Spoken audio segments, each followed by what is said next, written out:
Hello friends, today we're going to read the story Games at Twilight by Anita Desai.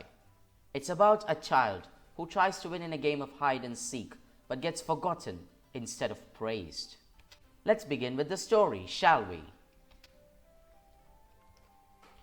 It was still too hot to play outdoors. They had their tea after the long day of confinement in the house that was not cool but at least a protection from the sun. Their faces were red, but their mother would not open the door. "Please, Ma, please," they begged. "We'll play in the veranda and the porch. We won't go a step out of the porch." "You will. I know you will." And then, "No, we won't. They wailed so horrendously that she actually let down the bolts of the front door so that they burst out like seeds from a crackling, overripe pod into the veranda, with such wild, maniacal yells. They faced the afternoon. It was too hot, too bright. "Let's play hide and seek. Who'll be the catcher? You be it. Why should I? You be. You're the eldest. That doesn't mean." The shoves became harder. Some kicked out. The motherly Mira intervened. She pulled the boys roughly apart. Make a circle, she shouted. Firmly pulling and pushing till a kind of vague circle was formed. "Now clap," she roared, and clapping, they all chanted in melancholy unison. "Dip, dip, dip, my blue ship," and dropped out of the circle with a yell and a jump of relief and jubilation. Raghu was the catcher. He started to protest, to cry, "You cheated! Mira cheated! Anu cheated!" But it was too late. The others had all already streaked away. There was no one to hear when he called out, "Only in the veranda, the porch. Ma said to stay in the porch." No one had stopped to listen. All he saw were their brown legs flashing through the dusty shrubs, scrambling up brick walls, leaping over compost heaps and hedges, and then the porch stood empty in the purple shade of the bougainvillea. He started whistling spiritedly, so that the hiders should hear and tremble. Ravi heard the whistling and felt himself too exposed, sitting on an upturned flower pot behind the garage. Where could he burrow? He could run around the garage if he heard Raghu come, around and around and around. Ravi looked about him desperately. Next to the garage was another shed with a big green door. Ravi slipped into the shed, which had the smell of rats, anthills, dust, and spiderwebs. Ravi had never cared to enter such a dark and depressing mortuary of defunct household goods. But as Raghu's whistling came closer, he suddenly slipped off the flower pot and slipped inside the shed through the crack and was gone. Ravi stood frozen inside the shed. Then he shivered all over. Something had tickled the back of his neck. It took him a while to pick up the courage to lift his hand and explore. It was an insect, perhaps a spider, exploring him. He squashed it and wondered how many more creatures were watching him, waiting to reach out and touch him, the stranger. He contemplated slipping out of the shed and into the fray. He wondered if it would not be better to be captured by Raghu and be returned to the milling crowd as long as he could, be in the sun, the light, the free spaces of the garden, and the familiarity of his brothers, sisters, and cousins. Ravi sat back on the harsh edge of the tub, deciding to hold out a little longer. What fun if they were all found and caught, he alone left unconquered.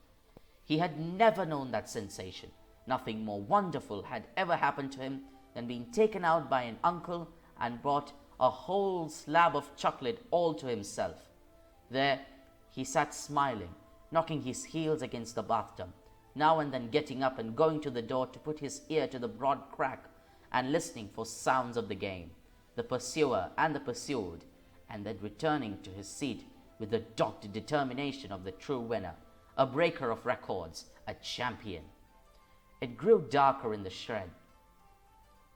Through the crack, Ravi saw the long purple shadows of the shed. Could he hear the children's voices? It seemed to him that he could.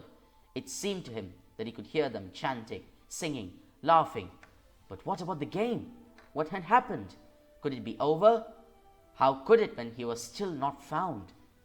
It then occurred to him that he could have slipped out long ago, dashed across the yard to the veranda, and touched the den.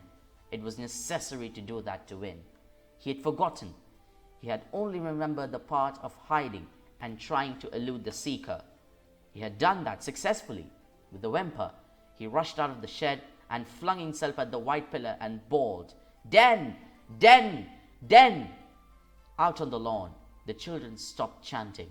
They all turned to stare at him in amazement. They stared, wondering at his reappearance, his passion, his wild animal howling. Their mother rose from her basket chair and came toward him, worried, annoyed, saying, Stop it, Ravi, don't be a baby. Have you hurt yourself?" But Ravi wouldn't let them. He tore himself out of his mother's grasp and pounded across the lawn into their midst, charging at them with his head lowered so that they scattered in surprise. "I won! I won!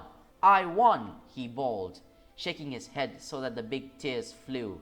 "Raghu didn't find me. I won! I won!" It took them a minute to grasp what he was saying, even who he was. They had quite forgotten him. Raghu had found all the others long ago. There had been a fight about who was to be the catcher next. The parents had come out, taken up their positions on the cane chairs. They had begun to play again, sing and chant. All this time, no one had remembered Ravi.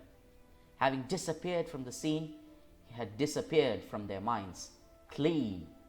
"Don't be a fool," Raghu said roughly, pushing him aside. And even Meera said, "Stop howling, Ravi. If you want to play, you can stand at the end of the line." And she put him there, very firmly. The game proceeded. Two pairs of arms reached up and met in an arc. The children trooped under it again and again in a lugubrious circle, ducking their heads and intoning, "The grass is green, the rose is red, remember me when I'm dead, dead, dead, dead." And the arc of thin arms trembled in the twilight, and the heads were bowed so sadly, and their feet tramped to that melancholy refrain so mournfully, so helplessly, that Ravi could not bear it. He would not follow them. He would not be included in this funeral game. He had wanted victory and triumph, not a funeral. But he had been forgotten, left out, and he would not join them now. The ignominy of being forgotten. How could he face it? He felt his heart go heavy and ache inside him unbearably. He lay down, full length on the damp grass, crushing his face into it, no longer crying, silenced by a terrible sense of his insignificance. And that's the end of the story. It was interesting, wasn't it? Please don't forget to like our videos and subscribe to our channel to get more interesting and useful content. Please don't forget to click that bell icon for receiving notifications about our videos. Ta-ta for now!